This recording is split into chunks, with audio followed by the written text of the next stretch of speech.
শুধু শুক্রবারে 2 রাকাত জুমার নামাজ পড়ে সালাম ফিরাইয়া বাইর হইয়া যে যান, আর যে 1 সপ্তাহ আসেন না আপনি নাফরমান। এই 1 সপ্তাহের তো খবর নাই। ওই শুক্রবারের 2 রাকাতেরই কি দশা, এটা কি বুঝনি আমরা? আপনি শুক্রবারের 2 রাকাতও তো কিচ্ছু হয়েছে না করার দিক, কারণ এই 2 রাকাত গ্রহণ হইলেও তো আসরের নামাজ পড়তে মন চাইত। তাহলে আপনার নামাজের দশা কি?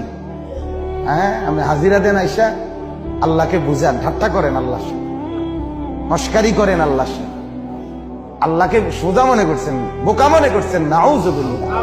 কি ভাবছেন মিয়া? কি ভাবছেন? কি ভাবছেন?